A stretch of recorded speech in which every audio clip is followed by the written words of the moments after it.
ಸ್ನೇಹಿತರೆ ನಮಸ್ಕಾರ. ತಮ್ಮೆಲ್ಲರಿಗೂ ಜ್ಞಾನಸುಧೆ ಚಾನಲ್ಗೆ ಸ್ವಾಗತವನ್ನು ಕೋರ್ತಾ ಇದ್ದೀನಿ. ಸ್ನೇಹಿತರೆ, ಈ ಒಂದು ವಿಡಿಯೋದಲ್ಲಿ ಅಮೆರಿಕದ ಅಧ್ಯಕ್ಷ ಮತ್ತು ಭಾರತದ ಪ್ರಧಾನಮಂತ್ರಿಗಳ ನಡುವಿನ ಒಂದು ವಿಶೇಷವಾದಂತಹ ಅಧಿಕಾರದ ವ್ಯವಸ್ಥೆಯ ಕುರಿತು ಅಧ್ಯಯನವನ್ನು ಮಾಡೋಣ. ಇಲ್ಲಿ ಭಾರತದ ಪ್ರಧಾನಮಂತ್ರಿಗಳಿಗೂ ಮತ್ತು ಅಮೆರಿಕದ ಅಧ್ಯಕ್ಷರಿಗೂ ಯಾವ ರೀತಿಯಾಗಿ ಆಯ್ಕೆಯಾಗ್ತಾ ಇದ್ದಾರೆ, ಅವರ ಅಧಿಕಾರ ಅವಧಿಗೇನು, ಅವರು ಯಾವ ರೀತಿಯಾಗಿ ಈ ಎರಡು ವ್ಯವಸ್ಥೆಗಳಲ್ಲಿ ಭಿನ್ನತೆ ಇದೆ ಅನ್ನೋದನ್ನು ತಿಳಿದುಕೊಳ್ಳುವಂಥ ಒಂದು ಪ್ರಯತ್ನವೇ ಇವತ್ತಿನ ಈ ಒಂದು ವಿಡಿಯೋ.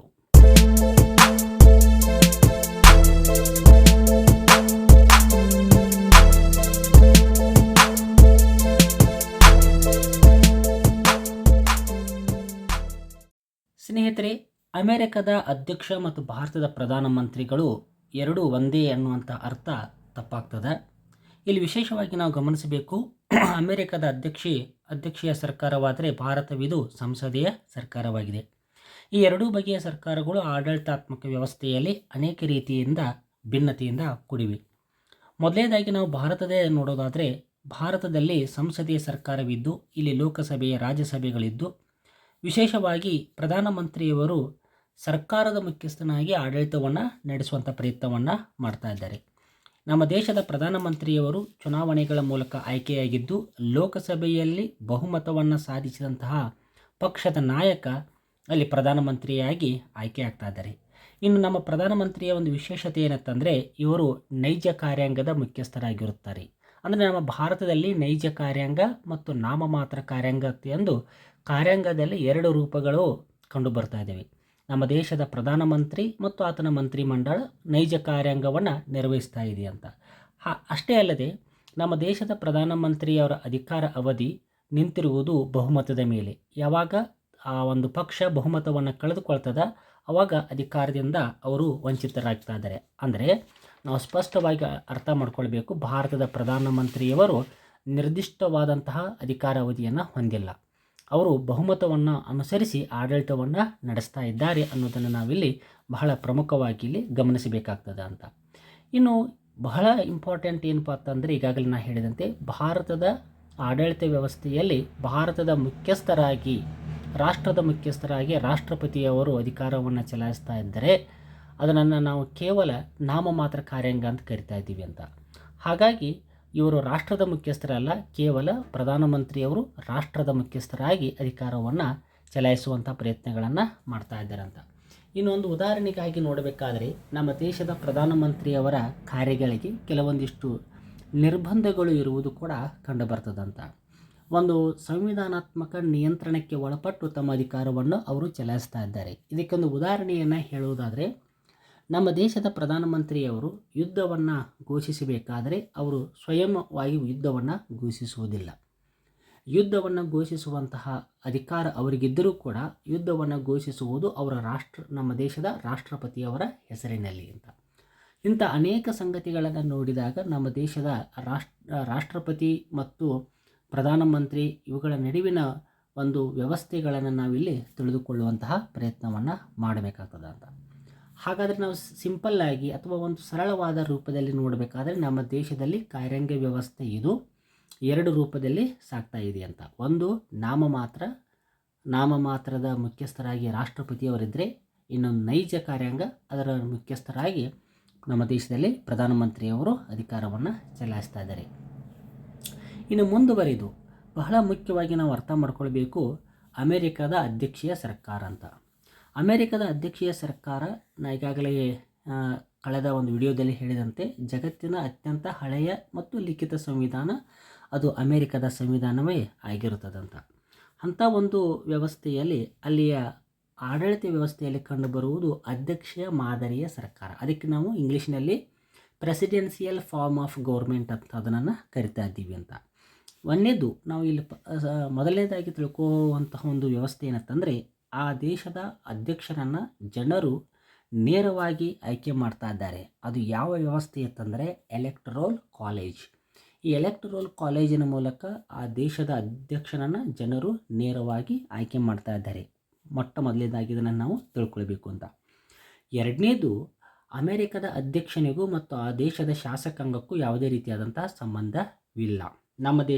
ನಮ್ಮ ದೇಶದ ಪ್ರಧಾನಮಂತ್ರಿಗೆ ಶಾಸಕಾಂಗದ ಒಂದು ನಂಟು ಇರುವಂತೆ ಅಮೆರಿಕದ ಅಧ್ಯಕ್ಷನಿಗೆ ಆ ದೇಶದ ಶಾಸಕಾಂಗಕ್ಕೆ ಯಾವುದೇ ರೀತಿಯಾದಂತಹ ಹೊಣೆಗಾರಿಕೆ ಇಲ್ಲ, ನಂಟಿಲ್ಲ.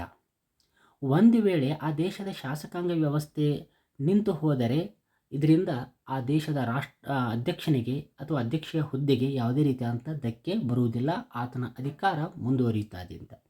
ಹಾಗಾಗಿ ಅಮೆರಿಕದ ಅಧ್ಯಕ್ಷನ ಅಧಿಕಾರ ಅವಧಿ ನಿಶ್ಚಿತವಾಗಿ ಅದು 4 ವರ್ಷವನ್ನು ಹೊಂದಿರುತ್ತದೆ.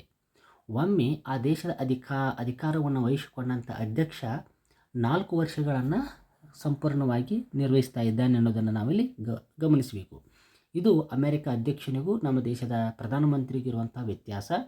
ನಮ್ಮ ದೇಶದ ಪ್ರಧಾನಮಂತ್ರಿ ಅಧಿಕಾರ ಅವಧಿ 5 ವರ್ಷ ಇದ್ರೂ ಕೂಡ ಅವರು ಬಹುಮತವನ್ನು ಕಳೆದುಕೊಂಡಾಗ ಅಧಿಕಾರದಿಂದ ಕೆಳಗಿಳ್ತಾ ಇದ್ದಾರೆ. ಆದರೆ ಈ ಒಂದು ವ್ಯವಸ್ಥೆ ಆ ಅಮೆರಿಕದ ಅಧ್ಯಕ್ಷನ ಅಧಿಕಾರ ವ್ಯವಸ್ಥೆಗೆ ಇರುವುದಿಲ್ಲ ಅನ್ನೋದನ್ನು ನಾವಿಲ್ಲಿ ಗಮನಿಸಬೇಕಾಗಿರುವಂಥದ್ದು ಬಹಳ ಮಹತ್ವಪೂರ್ಣವಾದಂಥ ಒಂದು ವಿಷಯ ವಸ್ತು ಅಂತ.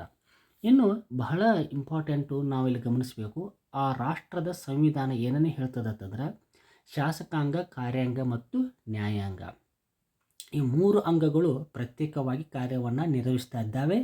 ಈ ಪ್ರತ್ಯೇಕವಾಗಿ ಕಾರ್ಯವನ್ನು ನಿರ್ವಹಿಸುವಂಥ ವ್ಯವಸ್ಥೆಗೆ ಅವರು ಪ್ರತ್ಯೇಕತಾ ಸಿದ್ಧಾಂತ ಅಂತ ಕರೀತಾ ಇದ್ದಾರೆ. ಆದರೆ ನಮ್ಮ ದೇಶದಲ್ಲಿ ಶಾಸಕಾಂಗ ಕಾರ್ಯಾಂಗದ ಮೇಲೆ, ಕಾರ್ಯಾಂಗ ಶಾಸಕಾಂಗದ ಮೇಲೆ ಅಂತರ ಅವಲಂಬನೆಯನ್ನು ಹೊಂದಿರುವಂಥ ವ್ಯವಸ್ಥೆ ಇದ್ದರೆ ಅಮೆರಿಕದಲ್ಲಿ ಆ ವ್ಯವಸ್ಥೆ ಇಲ್ಲ. ಅಮೆರಿಕದಲ್ಲಿ ಶಾಸಕಾಂಗ ಮತ್ತು ಕಾರ್ಯಾಂಗದ ಮೇಲೆ ಯಾವುದೇ ರೀತಿಯಾದಂಥ ಒಂದು ನಿಯಂತ್ರಣ ಇಲ್ಲ, ಹೊಣೆಗಾರಿಕೆ ಇಲ್ಲ. ಅವು 3 ಅಂಗಗಳು ಭಿನ್ನವಾಗಿ ತಮ್ಮದೇ ಆದಂತಹ ಒಂದು ಮಾರ್ಗದಲ್ಲಿ ಸಂಚರಿಸುತ್ತವೆ. ಹೀಗಾಗಿ ಇದು ಕೂಡ ಬಹಳ ನಾವು ಪ್ರಮುಖವಾಗಿ ಗಮನಿಸ್ತಾ ಇದ್ದೀವಿ. ಈ ಹಿನ್ನೆಲೆಯಲ್ಲಿ ಅಮೆರಿಕದ ಅಧ್ಯಕ್ಷ ತನ್ನ ಕಾರ್ಯವನ್ನು ಕಾರ್ಯಾತ್ಮಕವಾಗಿ ನಡೆಸಿಕೊಂಡು ಹೋಗ್ತಾ ಇದ್ದಾನೆ. ಆತನ ಅಧಿಕಾರದ ವ್ಯವಸ್ಥೆ ಅಥವಾ ಆತನ ಒಂದು ಅಧಿಕಾರ ಯಾವಾಗ ನಿಂತು ಹೋಗುತ್ತದೆ ಅನ್ನುವಂಥ ಭಯ ಅಮೆರಿಕದ ಅಧ್ಯಕ್ಷನಿಗೆ ಕಾಡುವುದಿಲ್ಲ. ಯಾವಾಗ ಒಮ್ಮೆ ಅಧಿಕಾರವನ್ನು ವಹಿಸ್ಕೊಳ್ತಾರಲ್ಲ, ನಿಶ್ಚಿತವಾಗಿ ಮತ್ತು ಸ್ಥಿರವಾಗಿ ಆತ ತನ್ನ 4 ವರ್ಷಗಳ ಅಧಿಕಾರಾವಧಿಯನ್ನು ಚಲಾಯಿಸ್ತಾ ಇದ್ದಾನೆ ಅಂತ ಅನ್ನೋದನ್ನು ನಾವಿಲ್ಲಿ ಅರ್ಥ ಮಾಡ್ಕೊಳ್ಬೇಕು. ಈಗಾಗಲೇ ನಾನು ಹೇಳಿದಂತೆ ಭಾರತದಲ್ಲಿ ನಾಮಮಾತ್ರ ಮತ್ತು ನೈಜ ಕಾರ್ಯಾಂಗ ಅಂತ ಕಾರ್ಯಾಂಗವನ್ನು 2 ರೀತಿಯಿಂದ ನಾವು ನೋಡ್ತಾ ಇದ್ದೀವಿ. ಆದರೆ ಸ್ನೇಹಿತರೆ, ನಿಮಗೆ ಗೊತ್ತಿರಲಿ, ಅಮೆರಿಕದಲ್ಲಿ ನಾಮಮಾತ್ರ ಕಾರ್ಯಾಂಗ ಮತ್ತು ನೈಜ ಕಾರ್ಯಾಂಗ ಇಲ್ಲವೇ ಇಲ್ಲ. ಅಲ್ಲಿರುವುದು ಕೇವಲ ಒಂದೇ ಒಂದು ಕಾರ್ಯಾಂಗ, ಅದು ನೈಜ ಕಾರ್ಯಾಂಗ. ಆ ನೈಜ ಕಾರ್ಯಾಂಗದ ಮುಖ್ಯಸ್ಥ ಆ ದೇಶದ ಅಥವಾ ಅಮೆರಿಕದ ಅಧ್ಯಕ್ಷನೇ ಆಗಿರುತ್ತಾನೆ. ಹಾಗಾಗಿ ಅಮೆರಿಕದ ಸಂವಿಧಾನ ಅಮೆರಿಕದ ಅಧ್ಯಕ್ಷನಿಗೆ ಸಂಪೂರ್ಣವಾದಂತಹ ಅಧಿಕಾರವನ್ನು ಸಂವಿಧಾನಾತ್ಮಕವಾಗಿ ನೀಡಿದೆ ಅನ್ನೋದನ್ನು ನಾವು ಗಮನಿಸಬೇಕು. ನಮ್ಮಲ್ಲಿ ಅಧಿಕಾರದಲ್ಲಿ 2 ರೂಪಗಳಿದ್ದರೆ ಅಮೆರಿಕದಲ್ಲಿ ಒಂದೇ ರೂಪ, ಅದು ಆ ದೇಶದ ಅಧ್ಯಕ್ಷ. ಹಾಗಾಗಿ ಆತನ ತೆಗೆದುಕೊಳ್ಳುವಂಥ ನಿರ್ಧಾರಗಳು ಅತ್ಯಂತ ಗಟ್ಟಿಯಾಗಿರುತ್ತವೆ ಮತ್ತು ಆತ ತೆಗೆದುಕೊಳ್ಳುವಂಥ ನಿರ್ಧಾರಗಳು ಅದನ್ನು ವಿರೋಧಿಸುವಂತಹ ಅಥವಾ ಅದನ್ನು ನಿಯಂತ್ರಿಸುವಂತಹ ಶಕ್ತಿ ಇನ್ನೊಂದಕ್ಕಿಲ್ಲ ಅನ್ನೋದನ್ನು ನಾವಿಲ್ಲಿ ಅರ್ಥ ಮಾಡ್ಕೊಳ್ಬೇಕು. ಹಾಗಾಗಿ ನಾವು ಅಮೆರಿಕದ ಇತಿಹಾಸವನ್ನು ನೋಡಿದಾಗ, ರಾಜಕೀಯ ಇತಿಹಾಸವನ್ನು ನೋಡಿದಾಗ ಅಮೆರಿಕದ ಅಧ್ಯಕ್ಷ ಬೇರೆ ರಾಷ್ಟ್ರಗಳ ಮೇಲೆ ಯುದ್ಧನ ತತ್ಕ್ಷಣವಾಗಿ ಘೋಷಿಸಿರುವುದು ಕೂಡ ಕಂಡುಬರ್ತದೆ. ಇದಕ್ಕೆ ಕಾರಣ ಏನಪ್ಪ ಅಂತಂದರೆ ಅಮೆರಿಕ ಅಧ್ಯಕ್ಷನಿಗೆ ಆ ದೇಶದ ಸಂವಿಧಾನ ನೀಡಿರುವಂಥ ಒಂದು ವಿಶೇಷವಾದಂಥ ಶಕ್ತಿ ಅನ್ನೋದನ್ನು ನಾವಿಲ್ಲಿ ಗಮನಿಸಬೇಕಾಗ್ತದಂತ. ಹಾಗಾಗಿ ಅಮೆರಿಕ ಅಧ್ಯಕ್ಷನ ಒಂದು ಸ್ಥಾನಮಾನಕ್ಕೂ ನಮ್ಮ ದೇಶದಲ್ಲಿರುವಂಥ ಪ್ರಧಾನಮಂತ್ರಿಯ ಸ್ಥಾನಮಾನಕ್ಕೂ ಅತ್ಯಂತ ಅಜಗಜಾಂತರ ವ್ಯತ್ಯಾಸಗಳಿರುವುದು ನಮಗಿಲ್ಲಿ ಕಂಡು ಬರ್ತಾ ಇದ್ದಾವೆ ಅಂತ. ಆದರೆ ಮೇಲ್ನೋಟಕ್ಕೆ ನಾವು ನೋಡುವಾಗ ಇವೆರಡೂ ಕೂಡ ಸಮವಾಗಿದ್ದಾವೆ ಅನ್ನುವಂಥ ಭಾವನೆ ನಮ್ಮಲ್ಲಿ ಮೂಡ್ತದೆ. ಆದರೆ ಇದು ತಪ್ಪು ತಿಳುವಳಿಕೆ. ಅಮೆರಿಕ ಅಧ್ಯಕ್ಷನಿಗೆ ಆ ದೇಶದ ಸಂವಿಧಾನ ಒಂದು ವಿಶೇಷವಾದಂತಹ ಪ್ರತ್ಯೇಕವಾದಂತಹ ಹೆಚ್ಚಿನ ಶಕ್ತಿಯನ್ನು ನೀಡುವಂಥ ಪ್ರಯತ್ನವನ್ನು ಮಾಡಿದೆ. ನಮ್ಮ ದೇಶದ ವ್ಯವಸ್ಥೆಗಳನ್ನು ನಾವು ನೋಡಿಕೊಂಡ್ರೆ ಇಲ್ಲಿ ನಿಯಂತ್ರಿತವಾಗಿ ಕಾರ್ಯಾಂಗ, ನಾಮಮಾತ್ರ, ನೈಜ ಮತ್ತು ಮಂತ್ರಿಮಂಡಲ, ಕ್ಯಾಬಿನೆಟ್ಟು ಇಂಥ ಎಲ್ಲ ವ್ಯವಸ್ಥೆಗಳಿಂದ ಒಂದು ವ್ಯವಸ್ಥಿತವಾದಂಥ ರೀತಿಯಲ್ಲಿ ಅಧಿಕಾರವನ್ನು ಹೊಂದುವಂಥ ಪ್ರಯತ್ನವನ್ನು ಇಲ್ಲಿ ಮಾಡಿರುವುದು ಕಂಡು ಬರ್ತದಂತ. ಹೀಗಾಗಿ ಅಮೆರಿಕದ ಅಧ್ಯಕ್ಷನೇ ಆ ದೇಶದ ಒಂದು ಸರ್ವಶಕ್ತಿಯಾಗಿ ಕಾರ್ಯವನ್ನು ಮಾಡ್ತಾ ಇದ್ದಾರೆ. ನಮ್ಮ ದೇಶದಲ್ಲಿ ನೈಜ ಕಾರ್ಯಾಂಗದ ಮುಖ್ಯಸ್ಥನಾಗಿ ಪ್ರಧಾನಮಂತ್ರಿಯವರು ಕಾರ್ಯವನ್ನು ನಿರ್ವಹಿಸ್ತಾ ಇದ್ದಾರೆ. ಆದರೆ ನಮ್ಮ ದೇಶದ ಪ್ರಧಾನಮಂತ್ರಿಯವರು ತಾವು ತೆಗೆದುಕೊಳ್ಳುವಂಥ ನಿರ್ಧಾರ ಅದನ್ನು ಸರಿಯಾದ ಸಮಯಕ್ಕೆ ಮಾಹಿತಿಯನ್ನು ರಾಷ್ಟ್ರಪತಿಯವರಿಗೆ ನೀಡಬೇಕಾಗ್ತದೆ.